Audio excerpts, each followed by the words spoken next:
And thank you, all of you. Do you know that there's like almost 800 people in this room? Isn't that incredible to stuff 800 people in a room? So before I get started, I have some introductions I'd like to do as well. And before I do anything, I want to thank the doctors at OMS Nashville for bringing me in and letting me talk with you today. I know that they already said it, but it takes a lot to put on a meeting of this size. It takes a lot to put on a small meeting, and this is a meeting on steroids.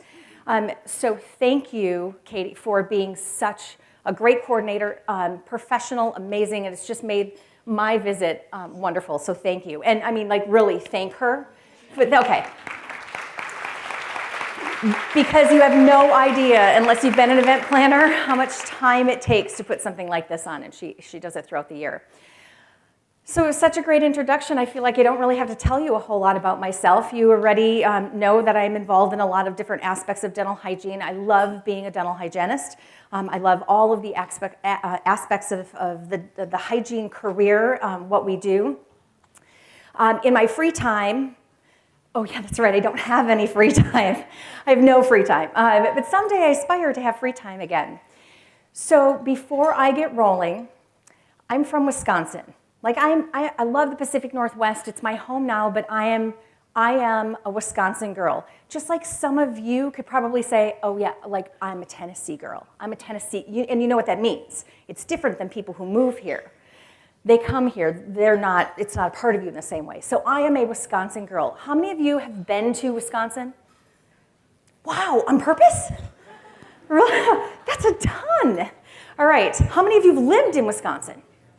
Oh, awesome. I'm going to hang over here for a little bit. Well, actually, I'm going to come over here when we're starting to talk about the alcohol, because us Wisconsin people know a lot about our alcohol, don't we? So I'm from Wisconsin, and so for those of you who have not been there, let me tell you what this means. I am a jeans and t-shirts, flip-flop wearing, hate shoes, super comfy kind of girl. Now, I don't know if, it's hard in the back, right? Can you guys even see me? Hello? But check this out.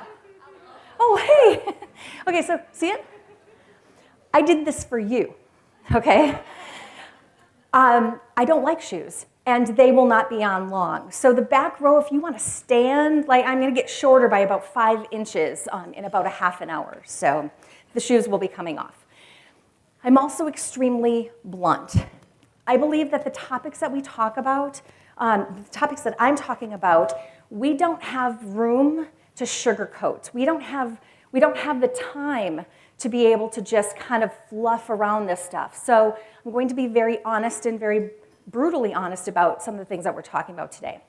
I don't know if you guys have on that app, I forgot to ask, if there is an evaluation form that you guys are provided when this program is done. I highly encourage you to fill it out. It's how I can improve, and it's how these meetings can improve for the oral surgeons as well, as they put these on throughout the year. You can write whatever you want on those evaluations, okay, except for one thing. I have one rule, and I do not want to see it on there. I do not want to see anybody say, I was offended at the course content, okay? You came to a program called Sex, Drugs, and Alcohol.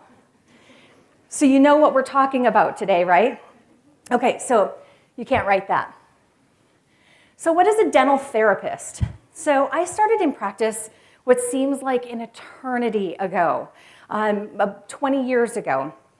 And I remember some of the things that I got to talk with my patients about 20 years ago. So just for fun, how many in this room, raise a hands, how many of you have been practicing, and I know that we have a mixed group, but how many of you have been practicing for 1 to 5 years? Raise your hand for me. Wow, look around. These people, by the way, still love it. Okay? So if you're feeling low, and you're tired and exhausted, find them. They still love it. How about like 10 to 20, that big span, 10 to 20, there's a big group of us, right? We are good at what we do. We have this, right? We know the routine, we've got this, you start at the same tooth, you say the same stories, it's what we do. Has anybody in this room been practicing between, let's just say 30 and 40 years? Please raise your hand. Okay, look around, that's amazing. Look at the experience in this room, 30 to 40 years. And this is where I already have goosebumps. Has anybody in this room been practicing for over 40 years? Please raise your hand. Okay, that is incredible. How do you feed yourselves? Like, how do you hold the fork? Like, after 40 years, I know how my hands feel today. So we have a very diverse group. Now I'm going to do one more little thing with raise of hands. How many dental hygienists in the room? I know there's a lot. A great majority. Okay, so no picking on the hygienists because we outnumber all y'all. That's not true. I'm actually going to pick on the hygienists most of all because I am one and I have the right to do that. Dental assistants, please raise your hand. Fantastic. Dental assistants play a very important role in the office because patients tell you things that they don't tell anybody else, right? When the doctors walk out of the room, it's like free-for-all, right? Doctors, speaking of, how many do we have? Okay, so this is a really good number of doctors who come out with their staff to see a sex, drugs, and alcohol talk. That says a lot about you. I don't know what it says exactly, but it says something. So thank you for coming and joining your team.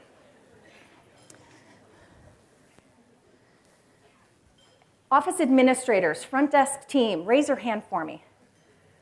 Awesome. So there are a few front desk. Thank you for coming. The great thing about front desk is you are the people that will get the phone calls. You are the people who will get the phone calls when we start talking about difficult topics and they're like, Judy. So they were talking about oral sex with me the other day. Can you fill me in on what was that all about? Because you have a relationship that's very unique with patients too. So this pertains to everybody, but I am a hygienist, so I'm going to definitely be talking about the hygienist role predominantly, but it really affects the entire dental team. When I first started as a dental hygienist, and you remember those early days, I mean in dentistry, and it's scary, right? And so I'm in Wisconsin, and I remember my first patient that I had to have a very serious conversation about smoking. Because we're taught in school that we need to educate about smoking, right? We have to teach patients that smoking is bad for you and give them ideas of how to quit. So I'm a new, brand new young hygienist, and I'm really excited because I've got this patient in who just got done telling me he smokes 3 packs a day. 3? How do you smoke 3 packs a day? Like, who has time? It takes a long time to smoke that much. But he smoked 3 packs a day, and so it was my moment, right, where I could actually, I'm going to be able to educate someone. And so I started sharing all this great knowledge that I had and that I learned in dental hygiene school. And what did this man tell me? You've been there. So let me tell you exactly what he told me.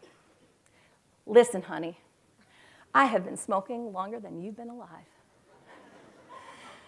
And I'm not going to quit. So you take your little pen and paper and you write that wherever you need to so nobody ever asks me that again. How many of you have been there? Okay? As a dental hygienist, let me tell you how I felt, and I know it's going to resonate with probably, hopefully, all of you.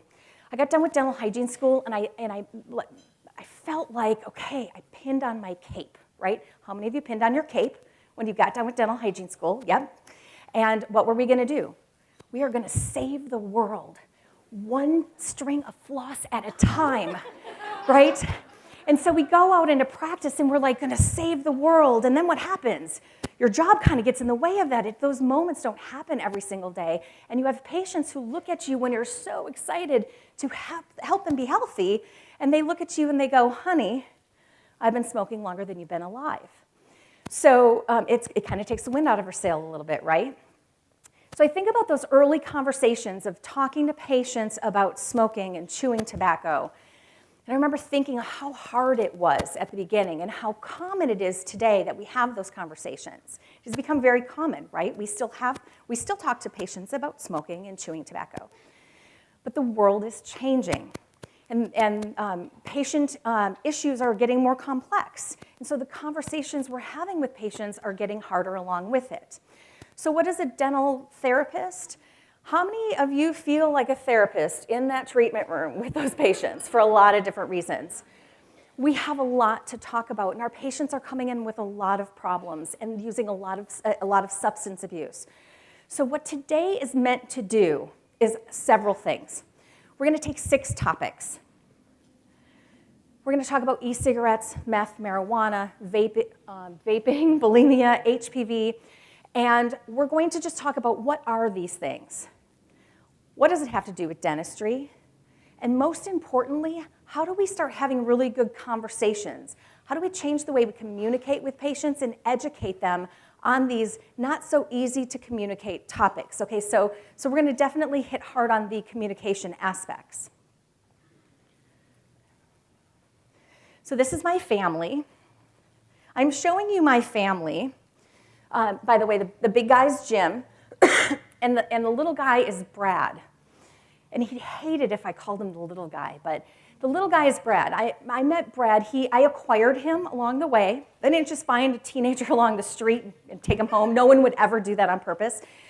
But he came along with the relationship, and I met him when he was 12, and he is now 18. And unfortunately, a lot of my stories about drugs and alcohol, I'm going to use him as an example, unfortunately. So I wanted to introduce him to you up front. How many parents in the room? So some of today is going to scare you a little bit. How many parents of teenagers in the room? Yeah, this is just going to get ugly. All right, let's get rolling. For those of you who have actually gone onto the website, checked out the app, and downloaded your handouts, if you actually have your handouts with you, how many of you brought handouts with you, paper handouts for scribbling? No one, really, okay.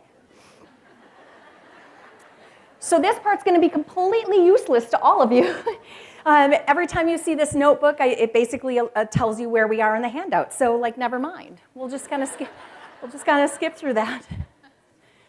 Okay, so let's start with e-cigarettes.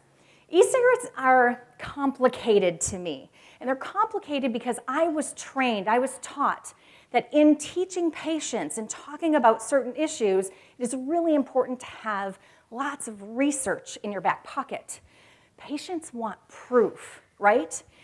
However, they could read one article that says flossing is completely irrelevant and it's useless and it doesn't do anything, and they grab onto that article like it's, like God spoke it. But you need massive amounts of proof to tell them smoking is bad for them, right? It's just the way people work. The hard thing about e-cigarettes is they're relatively new, and they're actually, we don't have a ton of research. And the research we have is not great research. So we'll talk about all of those things in just a second. How many of you have taken an e-cigarette course yet? Okay, good. So e-cigarettes were developed by a gentleman named Hong Link. He developed the first commercially successful e-cigarettes. People have been trying to develop something like this for a while. He's the first person who actually made it happen on a commercial scale, on a wide scale. He did it, he was I think he was like a pharmacist. I think he was a pharmacist. He did it because he had a heavy-duty smoking addiction, right? He was smoking 3 packs a day. So he created e-cigarettes to help him quit smoking. The ironic thing is, like a month ago, I just found a brand new article about this guy, and he's still smoking, okay? So it just kind of gives you an idea right up front how successful these things are for quitting smoking. Anyway, so they came into this country in 2006. They were a little popular at the beginning, and within the last, I'm going to say 3 or 4 years, e-cigarettes have become enormously popular, all right, especially with certain populations. In fact, with the populations we're not supposed to actually be selling them to and are not supposed to be using them. And we'll talk about what those numbers actually look like. Okay, what is an e-cigarette? There are people in this room who use e-cigarettes. I'm not going to make you raise your hand. Anytime as we're talking about sex, drugs, and alcohol, if you want to offer up your behaviors and what you do, feel free. I do not require it, but feel free. So some of you use e-cigarettes. With a room of almost 800 people, it's a guarantee. So let me tell you, for those of you who have never touched one, never held one, don't know really what they are, we're going to go through what they are. All e-cigarettes are made up of of parts, all right? The first part is an atomizer. That atomizer basically contains the heating coil. That's what makes the vapor, is the heating coil. We'll talk about the coils and what it does in just a second. There's manual and automatic. Manual, you have to press a button to get it to work. Automatic, all you do is suck in and it lights up. There's a battery. It's rechargeable with a USB cord. And I'll show you that in just a second, because if there's any question that this is the 21st century new scary addiction, I'll prove this to you in just a little bit. This is what actually powers that heating coil. And then there's a cartridge. There's something you're actually vaping, okay? So for those of you who aren't very trendy, vaping equals smoking, okay? People vape. I was actually writing in one of my charts, the dental assistant was over my shoulder, and she's like, patient does not smoke or vape. What is that? What are you talking about? So I actually write in my notes when patients are smokers, so I know what we have to talk about, how I educate, and I actually include, I'll ask them if they vape. How many of you are still asking patients if they smoke? Hopefully lots of new patients you suspect. And how about vaping? Do you ask patients if they vape? It should be kind of a question that is falling into our medical histories, right? Oh, and by the way, we're going to talk about medical histories, but if you have do you smoke on your health history, patients who vape, it is not smoking, all right? In their brains, it is not smoking, so think about maybe adding vaping underneath smoking on your medical histories. So the cartridge contains the liquid. It contains the good stuff. And then there's all kinds of fancy there's cartomizers, there's clearomizers, there's a tank system for dipping and dripping, and we'll talk about what dipping and dripping is in just a little bit. So some of them look like cigarettes. A lot of the first ones, like first generation, looked like cigarettes intentionally because it really was meant to have people try to quit smoking. And now it's turned into quite a market, and not all of them look like e-cigarettes. So let's talk about the cartridges. This is the stuff that they're actually smoking and they're actually inhaling. It comes as a liquid. It's an e-liquid. There are pre-filled cartridges that are basically disposable. Do you know how many flavors of e-cigarette liquid there is? Like 7 million. I mean, there is, not 7 million, I'm kidding. I exaggerate once in a while, but I usually call it out. So there are so many different flavors. In fact, just the other day, I had a 16-year-old boy in my operatory, and I asked him if he smokes, and he said no, and I asked him if he vapes, and he said yes. And he goes, oh, and you know what I found? Watermelon is amazing. You should try watermelon. He's giving me advice on what flavors to vape, which is very nice of him. There are tons of flavors: watermelon, cherry, mint, raspberry. If it exists, I mean, I don't think there's Jack Daniels yet, but it's coming. You know it's coming. So there's all kinds of fantastic flavors. So these are the ones that are basically disposable. These are refillable. So you'll see on the screen, it looks like a little eyedropper that fills. This you just keep refilling, all right? And this is how you charge e-cigarettes. Again, so if there's any doubt that this is the 21st century next cool thing, it's actually, you plug it into your computer. And you plug it into your car. You can cool stuff. Ingredients are on page 2, not that any of you care. But we're going to go through ingredients. Here's the trouble with ingredients. We don't know what is in a lot of these e-cigarette fluids, right? So again, it comes back to that, I like research in my back pocket. And so I don't know what is in all e-cigarettes because not all e-cigarettes are created equally. But I'm going to tell you what we do know. So this is something you can put in your back pocket and you can talk to patients about because this is standard in and a product of all e-cigarettes. Propylene glycol, number 1, all right? Propylene glycol is found in every e-cigarette liquid. Does anybody know, it's really hard to ask questions when it's a big group, but does anybody know what propylene glycol does? Propylene glycol. No, that's something different. That's like 3 slides from now. We'll talk about that in a second. Propylene glycol. Women, we should know what it is because it's in a whole bunch of stuff we use. Propylene glycol is in, skincare, moisturizers, beauty products. And what this stuff does is it's not actually dangerous on its own. But what this is, it's a penetration enhancer. So it's a syrupy synthetic liquid, less syrupy in e-liquid. Okay, so it's a little more liquid than what we normally find in products. But it alters the structure of the skin. So it basically opens up your pores to increase the ability of the product to reach the bloodstream, which is really great when you're talking about something healthy for you. But when there's chemicals that aren't, what this product does is kind of opens up the door and lets our body just kind of take it all in, okay? Formaldehyde. Does anybody want to argue that formaldehyde is bad? It is so funny because I can't tell you how many patients that I talk about e-cigarettes with, the patients who are doing e-cigarettes, and this is what they educate you.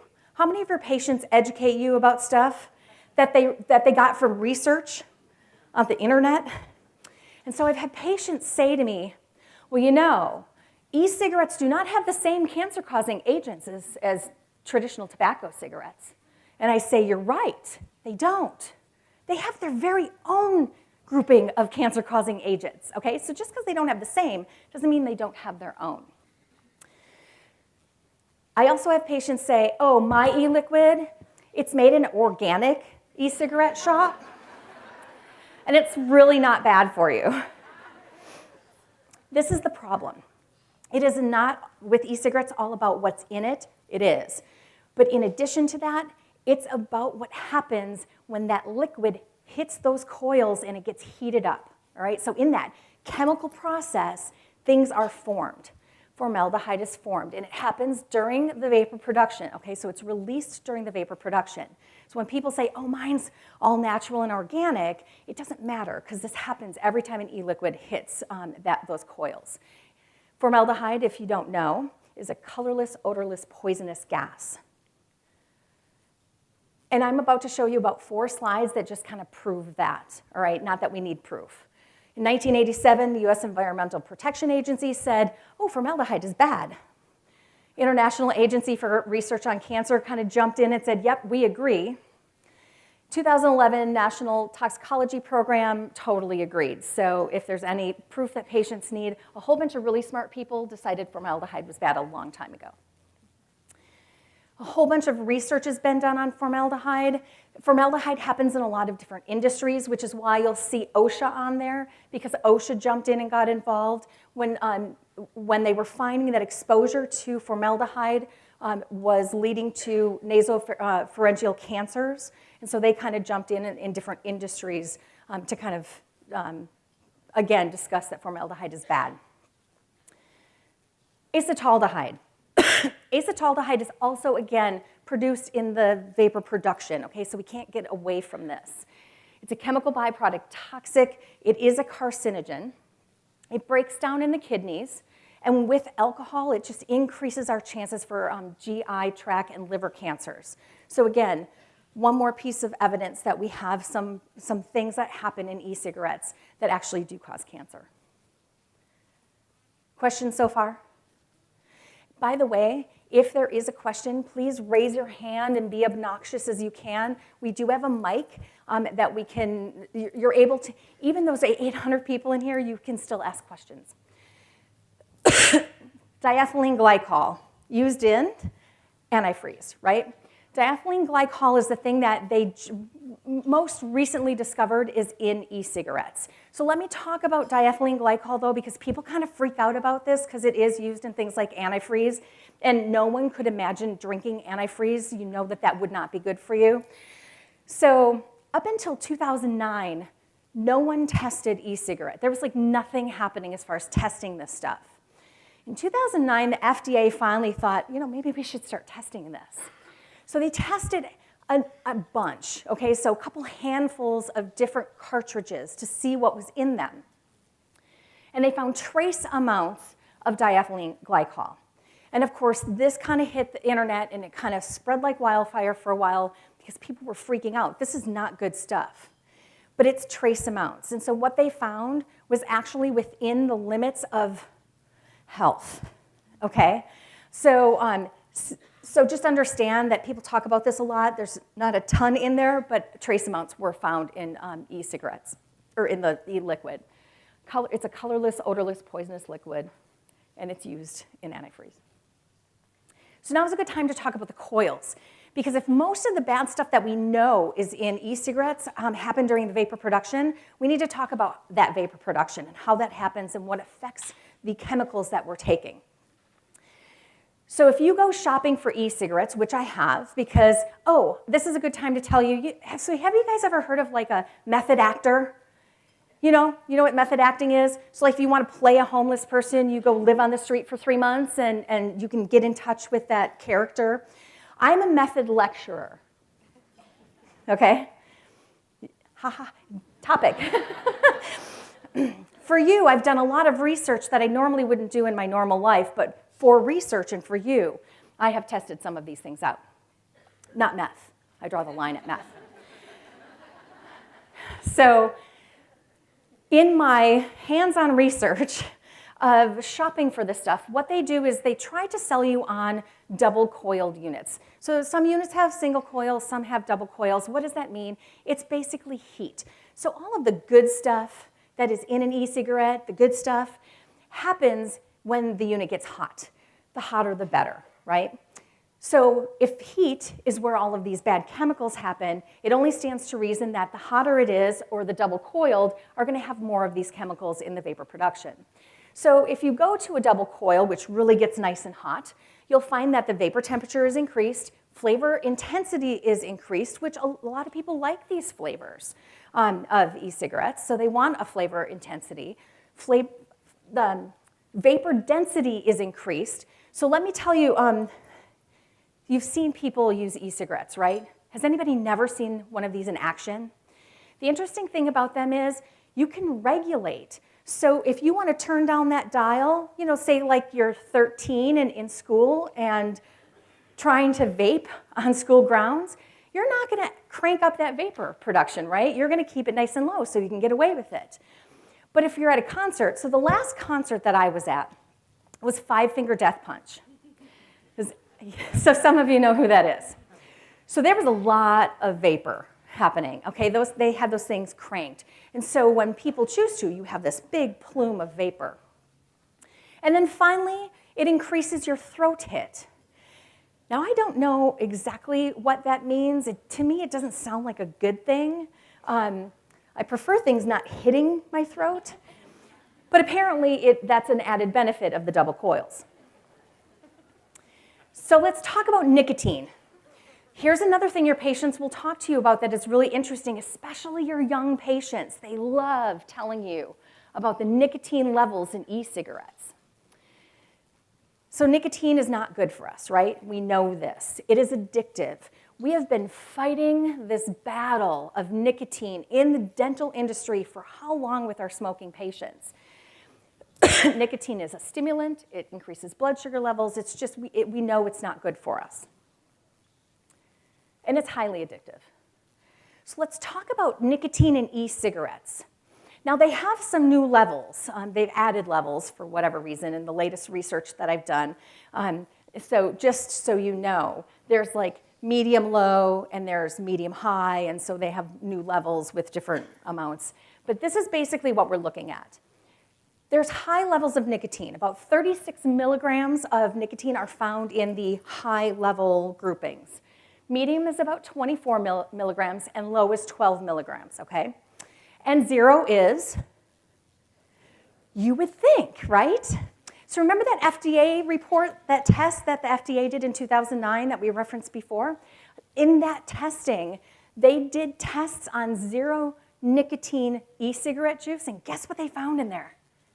Oh, nicotine. Not even like nicotine. How can they get away with that?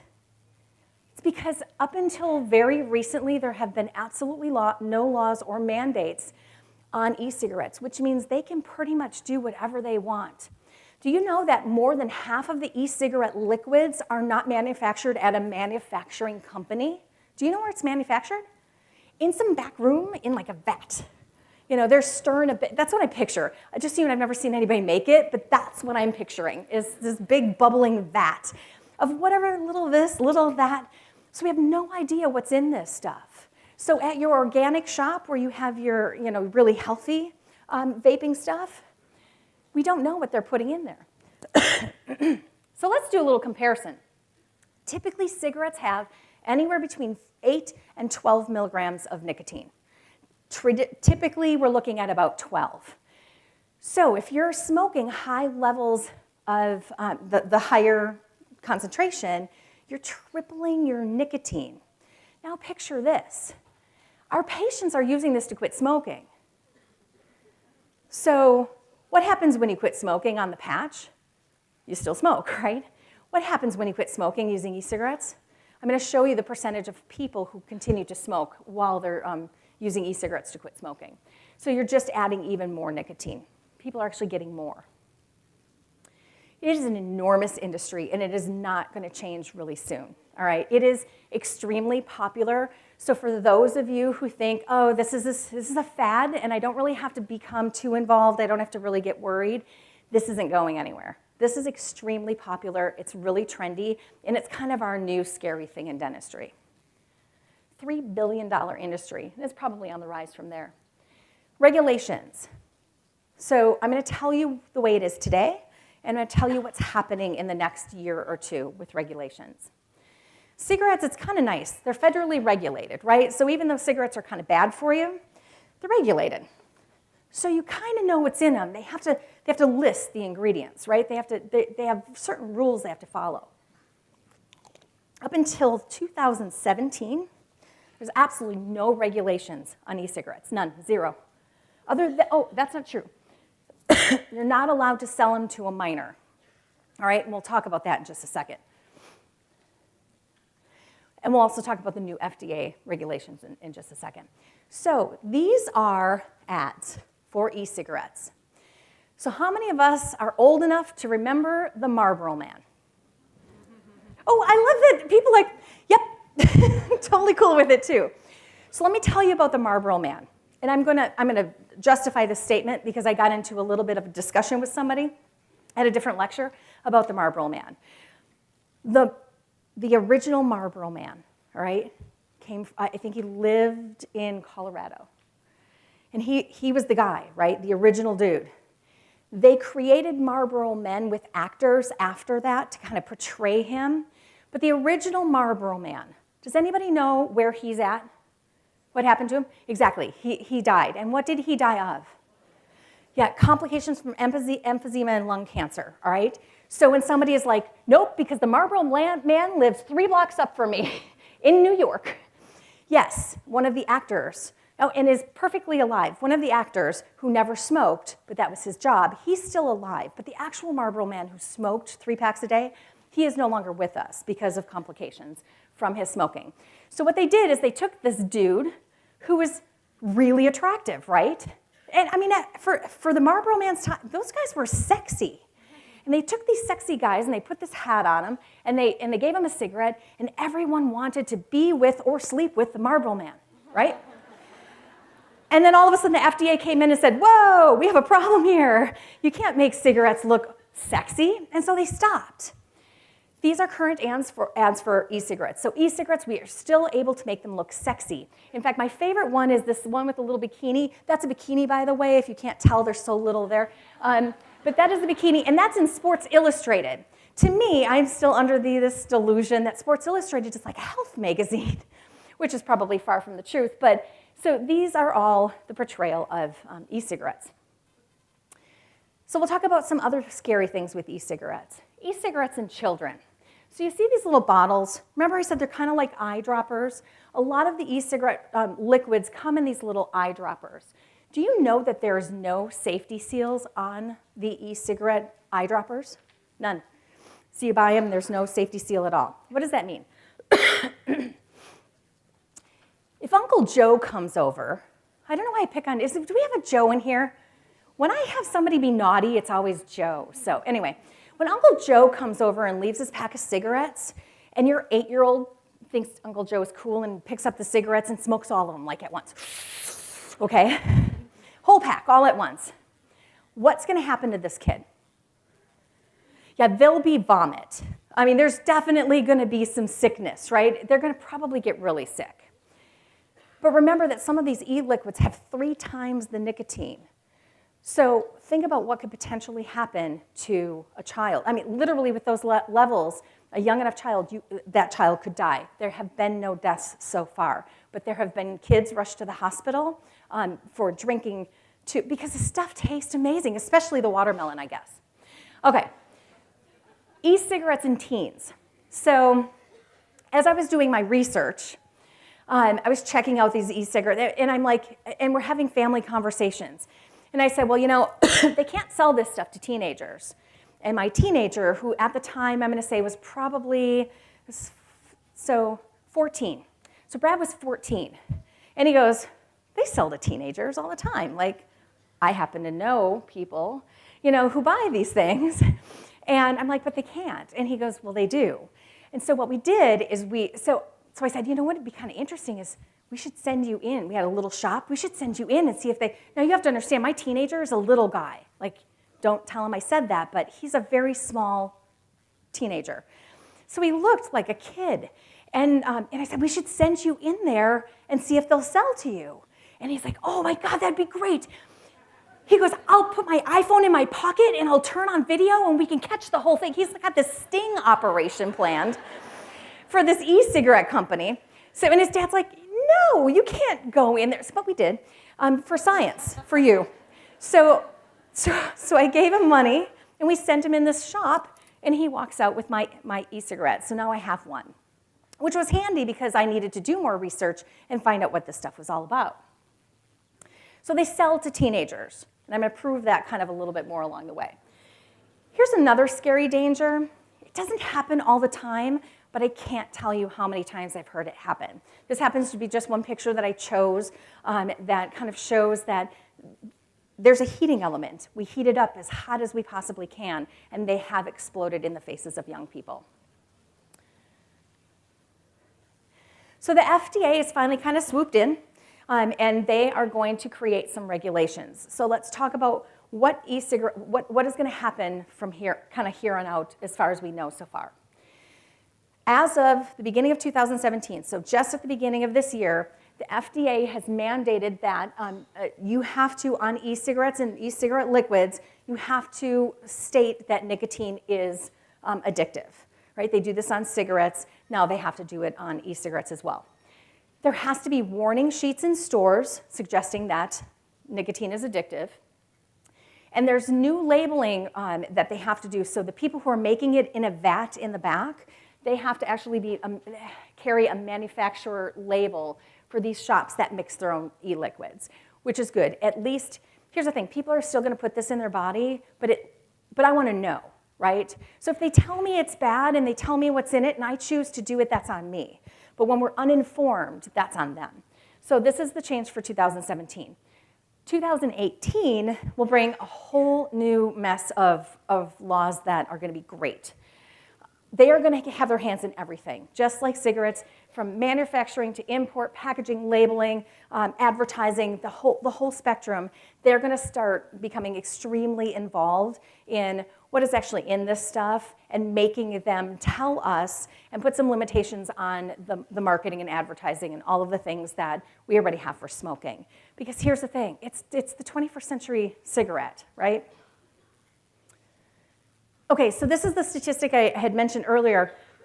80.5% of smokers who use e-cigarettes to quit smoking use cigarettes at the same time, all right?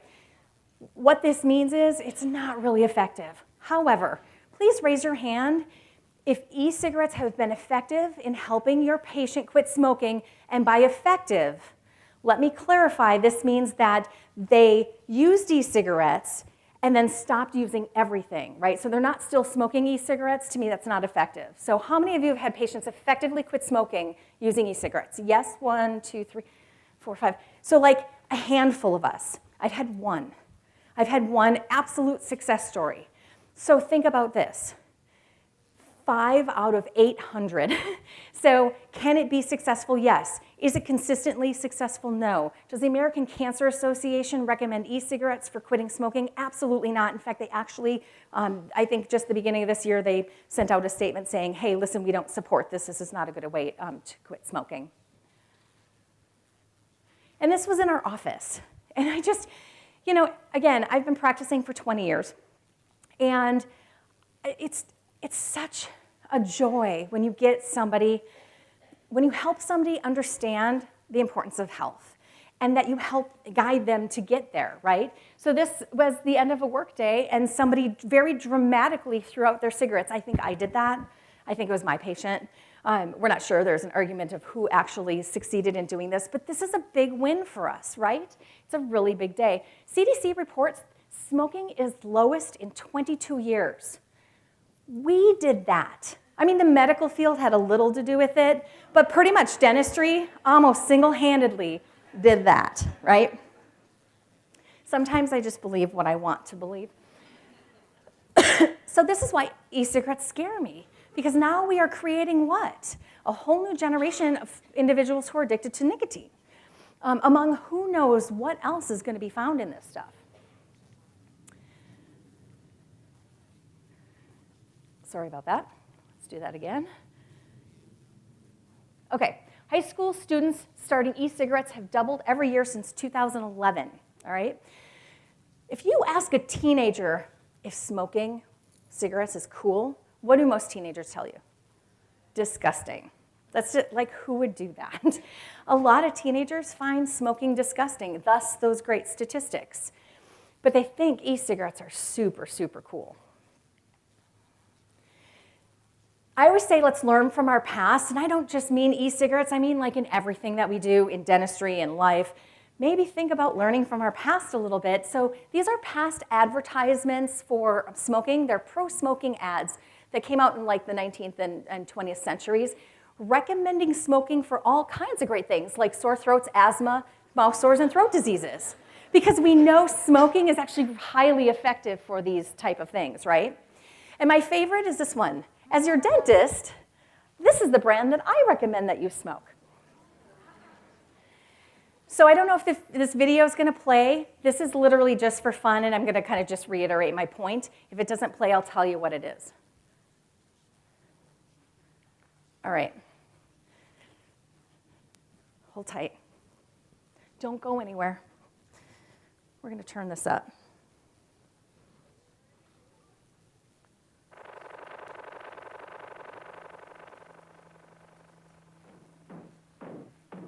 Can you hear it? They sure work hard, don't they, Barney? Yeah? I hate to see them work so hard. Yeah, me too. Let's go around back. I'll let it play for a second. Gee, we ought to do something, Fred. Okay? How's about taking a nap? I got a better idea. Let's take a Winston break. That's it. Winston is the one filter cigarette that delivers... Okay, because it's really quiet, I'm not going to play all of it. But basically, this is a commercial that actually existed. It's legit. From years ago where Fred and Barney, kids' characters basically, promoted Winston cigarettes. So again, let's learn from the mistakes that we've made in the past. Be careful what you read. It is incredible. So what is the first thing that we learn? When we read some research, be careful where it came, look where it came from, right? Make sure it's valid.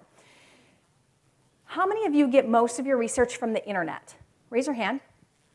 Yeah, like not a ton, right? Because some of our research, and some of it is valid, but most of our research comes from other places, right? If you go onto the internet, and I just did last night, just for fun, and I found the 5 first websites basically shared articles about how good e-cigarettes are and saying how wrong this research is that's proving it's dangerous.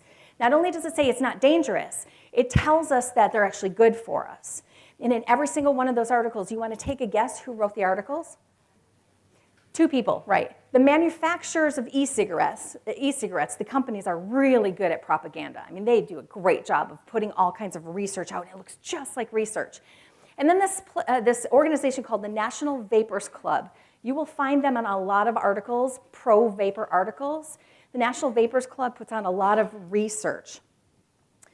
We don't use the internet as our primary dental research, but who does? Our patients, 100%. It's why every single one of us had a conversation after that silly flossing article came out, because patients get their information from the internet. This is a study that you should really pay attention to, though. Apparently, in recent studies, they show vaping causes cervical cancer in men. So maybe pay attention to this one, because this one seems legit to me. All right. So what is vaping? We already said it. Vaping is basically smoking e-cigarettes. Throw some statistics at you. 3 million middle school and high schoolers currently use e-cigarettes. These are interesting numbers. 12.6 US adults have tried them, all right?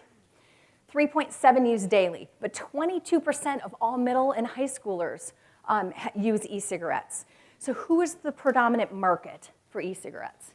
It's the population we don't want smoking them, right? The most. Teens prefer vaping over smoking, and it is without a doubt true. It's been called a cigarette that it's described as an iPad Touch that you can smoke, right? People customize their e-cigarettes like they customize cell phone covers. It's very trendy. It's a big market. If there's any doubt whatsoever that they market these things to kids, you'll see that there's some superheroes on those e-cigarettes, all right? Now, I do know some men who still get into their superheroes, like adults and women, but for the most part, they're marketing these to kids. And for you ladies, if you like a little bling with your e-cigarettes, they have those too. People always ask me too, like, how much do these things cost? You can get them for under $20. They don't look like that. They're just very plain and simple. I've seen some almost $200 for an e-cigarette. So people kind of talk about the cost difference of smoking and e-cigarettes. Remember that e-cigarettes don't last forever either. It's not like you buy one and you keep it the rest of your life. Those coils do burn out eventually. But the cigarettes themselves, the e-cigarette, can be up to $200. Here's another trendy thing. I'm not going to play the video, but I'm going to tell you what. So has anybody heard of the super smoker? Oh, right. So listen to this. The super smoker is new technology in e-cigarettes. What they do is it's basically Bluetooth. They use Bluetooth connectivity in the e-cigarette itself, so you can connect your e-cigarette to your telephone. So if you're vaping, and your phone rings, and your mom calls, you don't have to stop smoking. You just press a button, and then you can keep on smoking, and you can actually talk through your e-cigarette. Not only that, if you like to kind of lounge with your e-cigarette with some music, you can also play your iTunes through this super smoker. Again, stressing, this isn't going away. So if you have the mentality that this is a trend that is just going to come and go, I've had friends say to me years back, I'm not going to get on Facebook, that's a trend. You're not going to see that really do anything. All right? So this is not just a trend that's going to go away. All right. And then we need to talk about what people are doing with their e-cigarettes. So e-cigarettes are used with e-liquid, but it can also be used with THC. So people are also putting marijuana.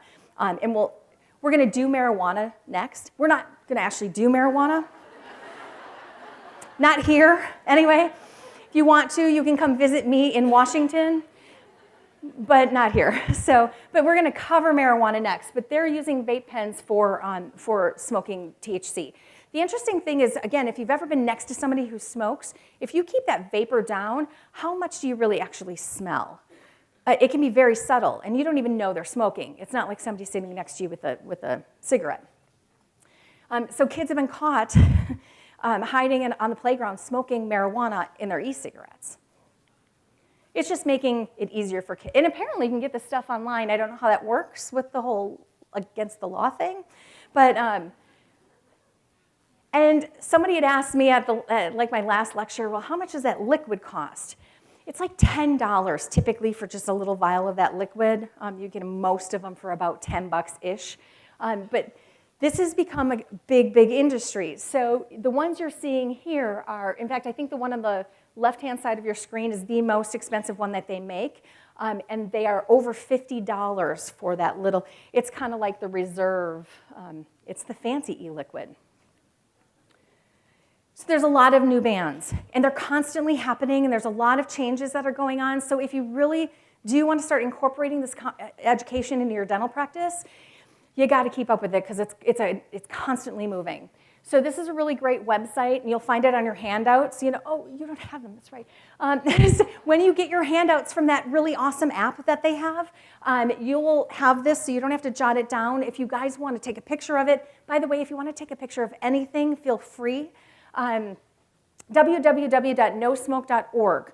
Fantastic website for kind of keeping up with what is happening with e-cigarettes and the regulations and laws. And then again, this is another really great website.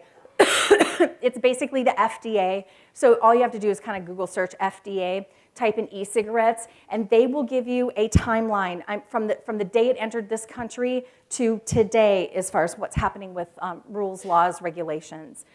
Again, it's a really great thing to keep up with because it is one of those things that's changing fast. And I see some people taking pictures, so I'm just going to kind of pause. By the way, we will have a break today. It's going to happen sometime this morning. I don't know, whenever I feel like it. In between, you're all adults. You don't need a potty pass. You know where the bathrooms are, right? There's one right around the corner, and there's some down this way too. So, all right. Discussing vaping. So here, my biggest recommendations when it comes to discussing vaping is start doing it. All right, it's kind of simple. When I took a show of hands of how many people talk about vaping and ask patients about vaping, and if they show up on medical histories, there's like practically nobody in the room. Because this is not going away, because there are toxins in here that are unhealthy for our patients, we need to start actually talking with our patients about this. So that's my biggest recommendation. Does anybody have questions so far about, yes? Oh, do we have, oh, yes. Thank you. Just so everybody can hear. Yeah, you are. She's like, shoot, I can't even believe I raised my hand. Yes, what's your question? Well, in comparison to cigarettes and vaping, if our patient asked which is more dangerous, what would you say? Would you say that vaping is not as dangerous, or is it equal? Yeah, they make you choose, right? I've had patients go, okay, so if I'm going to use chewing tobacco or smoking, which one can I do? Like, you choose for me because I'm going to do one of them, right? So did you all hear the question? So it's like if your patient says, oh, which one's worse, and they make you choose one, as far as we know, smoking is still worse. But we don't know, tip of the iceberg is what we know about e-cigarettes. So it's a great question. And one thing patients will say, well, you know, where's the research? Where are these studies? And I'll tell them, you're the study. Like, this stuff is new, and we don't know yet how bad this stuff is. You're the study, so you keep me posted. You know, we'll keep a watch for oral cancer. We'll keep a watch for, because we don't know. Exactly. So because there's so much sugar, one of the things that they are suggesting is that we'll find issues with decay because you're inhaling a very sugary substance. So decay is definitely something that they're watching. The other thing we don't really know is periodontal disease. We really don't know about lung cancer.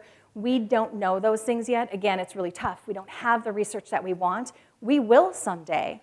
But unfortunately, the patients who are asking you those questions right now, they are our research subjects, unfortunately. So yeah, if they make me choose, I'll say, well, because what we know, cigarettes are still worse, but there's so much unknown about e-cigarettes, I wouldn't recommend it for sure. Oh, sure, and that's so the statement was this patient noticed her teeth were whiter because she started vaping as opposed to smoking, and so yes, there's no tar. So, however, somebody had just told me the other day that they did notice some continued staining. But no, we're not going to have as much staining. So patients kind of like that. So it's tough, right? I mean, they're using it for the right reasons. It's just not a great solution and we don't have enough proof in our back pocket to really drive it home, but we at least have the start of something, and it's forever changing. Awesome question. Does anybody else have? Yes, thank you.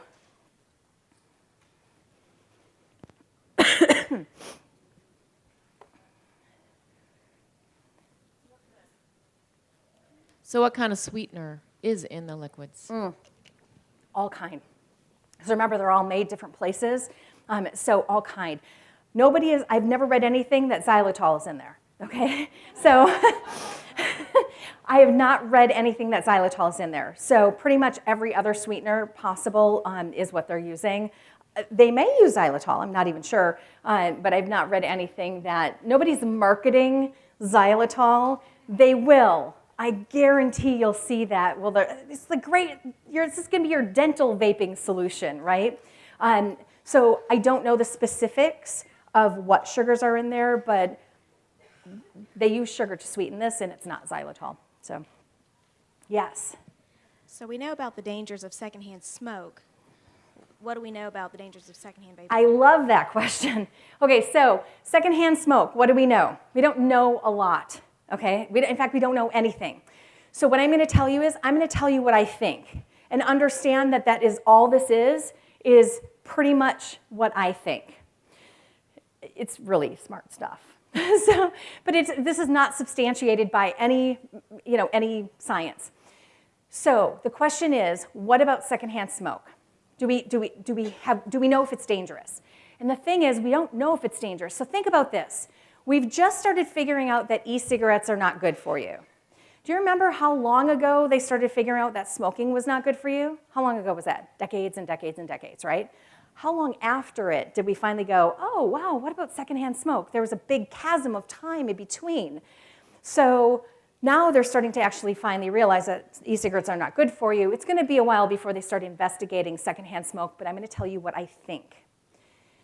This is what we know about e-cigarettes. Everything chemically harmful is produced where? In the vapor production, all right?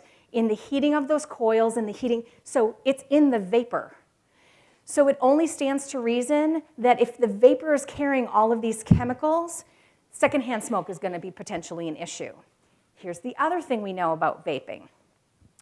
For us non-smokers in the room, when somebody sits down next to you, you have casinos here? Oh, I am sorry. So when somebody sits down next to you, not in the casino, but they sit down next to you and they're chain smoking, right? Where does that smoke go? Like a magnet, right at you. And what is the first thing you do as a non-smoker when someone sits next to you? What do? Subtly. Right? Oh, that's what I do. Most of you are probably more subtle than that, but we get up, we move, we blow it away, we don't inhale it, we don't go, ooh, that's disgusting, right? But what do we know about e-cigarette vapor? Smells like watermelon. It smells delicious. If you see somebody vaping, go. Just check it out. I mean, it smells amazing. So what is our natural tendency? It's the same chemical issues that we're having with like hairspray and things that when people are using suntan sprays, the first thing we do psychology-wise is we go, oh, that smells nice, and our bodies do one thing.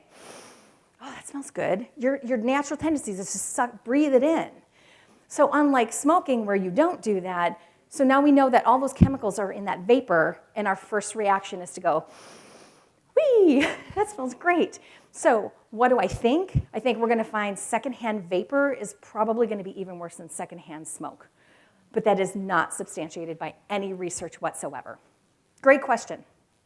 Any other questions? All right.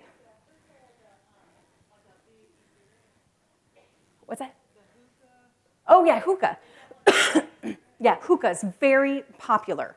Yeah, so yeah, it's kind of like a big e-cigarette. It works a little bit different, but and there are different types of hookahs too. We'll talk a little hookah when we talk marijuana. But yeah, hookahs are extremely popular as well. So traditional smoking is kind of on its way out. Yay! I mean, it's not going to go anywhere, but this type of smoking is definitely really popular. All right. So when you do have access to your handouts, there's all kind of resources that you can grab for yourself and for your patients. So it's just some great resources for helping your patients quit smoking and to talk about e-cigarettes.